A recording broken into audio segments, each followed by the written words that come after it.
So good evening everybody. So let me introduce myself. मेरा नाम सोनू शर्मा है और मैं बेसिकली फरीदाबाद को बिलोंग करता हूँ. In 1998 I did my graduation from Devi College Faridabad. और थोड़ा सा पढ़ाई लिखाई के बारे में ज़रूर बताना चाहूँगा आपसे, क्योंकि मुझे बताया गया है यहाँ पर कुछ इंस्टीट्यूट्स चलाने वाले लोग भी हैं. राइट. मैं 9th में फेल हो गया था और 11th में फिर फेल हो गया और बहुत होशियार था तो मैं फर्स्ट ईयर में भी लुढ़क गया. अच्छा, और ये जो हंस रहे हैं ये सब ऑक्सफोर्ड से आए हैं, मुझे ऐसा लग रहा है. सो मैं 3 बार फेल हुआ, स्कूल में 2 बार और 1 बार कॉलेज में. और बड़ी मुश्किल से मेरा ग्रेजुएशन हुआ 98 में.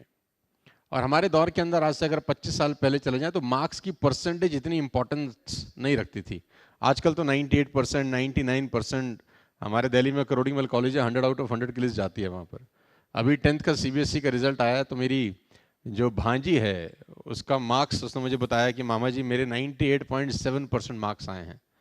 तो मैंने उसको बोला, अर्पिता मेरे तो सारे सब्जेक्ट में मिला के भी 98.7 नहीं आए थे. आजकल के बच्चे पता नहीं क्या ऐसा, या तो लिखने वालों के पास कुछ ऐसी गजब टैलेंट आ गया है या चेक करने वाले लल्लू लाल हैं. कुछ ना कुछ समझ नहीं आ रहा मेरे को. 99% कैसे आ जाते हैं, 100% भी आ रहे हैं. हमको तो कोई अगर बुक भी दे देना तो बुक देखकर भी लिखेंगे तो भी 99% नहीं आएंगे. तो 98 में ग्रेजुएशन किया और जब घर पहुंचा तो बहुत मुश्किल से पास आउट हुआ था. पढ़ाई लिखाई में बहुत ही एवरेज स्टूडेंट होता था मैं.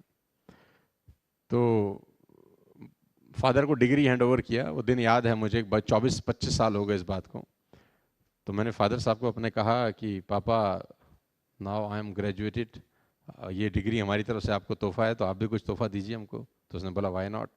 तो he went to the room और वो रूम से बाहर आई पेपर लेकर और उन्होंने मेरे हाथ में वो पेपर दिया. तो मैंने बोला ये क्या है. बोला we have a loan of 3 lakh rupees and you have to pay. ये हमारी तरफ से तुझे ग्रेजुएशन का. तो मैंने सोचा इससे तो मैं ग्रेजुएशन ना ही करता तो अच्छा था.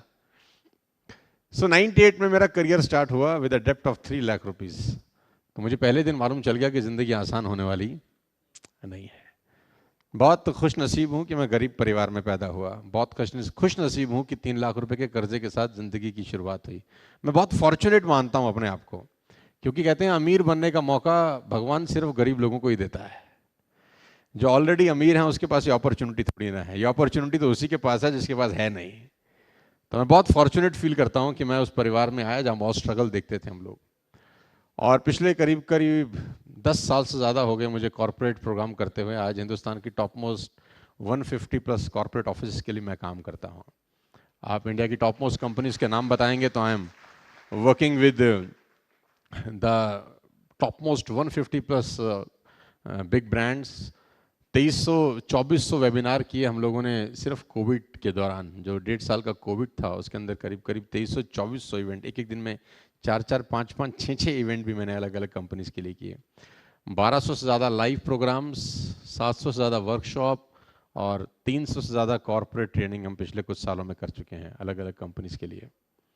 हिंदुस्तान की टॉप मोस्ट कंपनी के लिए हम काम करते हैं, जिसमें आपके टाटा, बजाज, ल्यूमिनस, ICICI और बहुत सारे बिग ब्रांड्स हैं. तो ये बहुत हैरान करने वाला है कि जो लड़का जो स्कूल कॉलेज में फेल हो गया था वो आज 150 कंपनीज के लिए कॉर्पोरेट ट्रेनर है.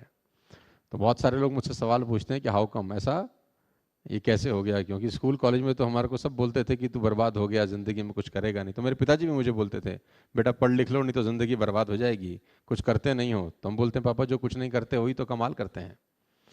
हाँ, तो हमारा फिर सफ़र इस तरीके से चालू हुआ. और जिस व्यक्ति को 9th में पासिंग मार्क्स नहीं मिले थे उसको हार्वर्ड USA ने अभी डॉक्टरेट का डिग्री दिया आज से करीब 1 साल पहले. हमने कभी ज़िंदगी में सोचा नहीं था कि ऐसा भी हमारे साथ कभी हो सकता है. नरेंद्र मोदी जी के भाई हैं और दिल्ली का ये बहुत बड़ा इवेंट था. Nelson Mandela Nobel peace award दिया गया गेट टुगेदर करके. तो पिछले 10 साल बहुत शानदार रहे, लाइफ के बेस्ट ईयर रहे फाइनेंशियली और प्रोफेशनली खास तौर पे.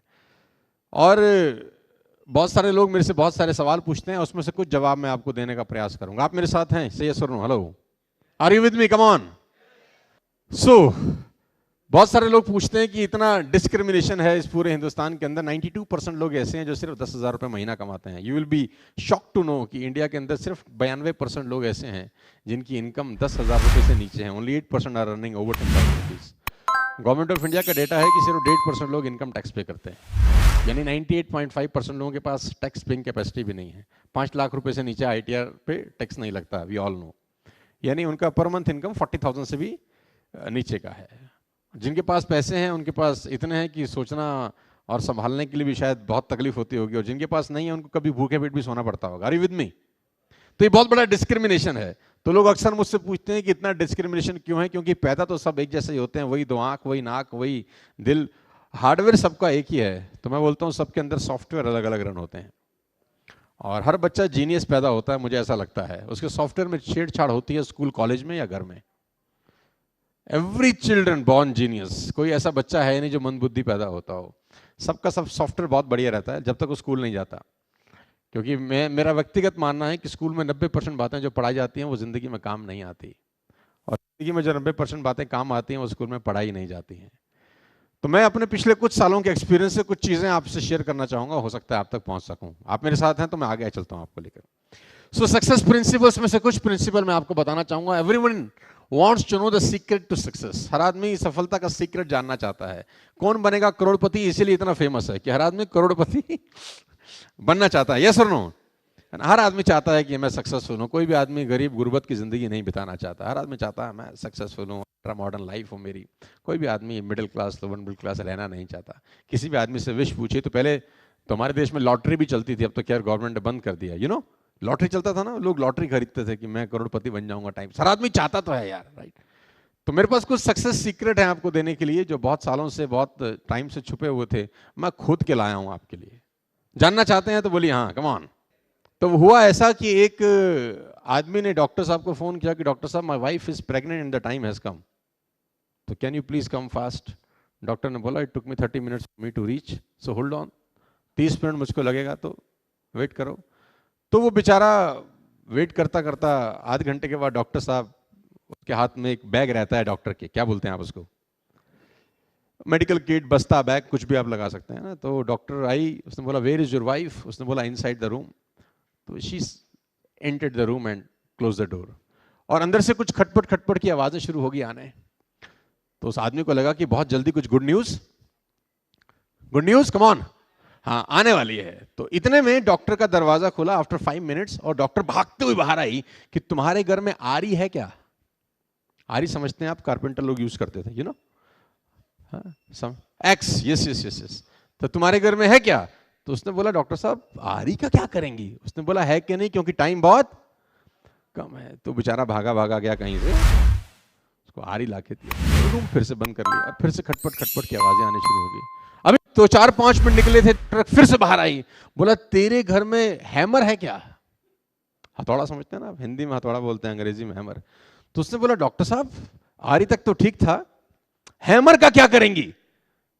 तो उसने बोला समय बहुत, जल्दी से जा लेकर आ। भागा भागा गया कहीं से, हैमर हैंड वर्क किया, डोर फिर बंद हो गया। अब ये इंतजार कर रहा है डोर के खोलने का कि अब पक्का कोई गुड न्यूज आएगी। अब वो दरवाजे की तरफ देख ही रहा था कि विंडो खुली, फटाक, डॉक्टर की मुंडी बाहर आई। डॉक्टर ने बोला इतना बड़ा पत्थर लेके आ तुरंत।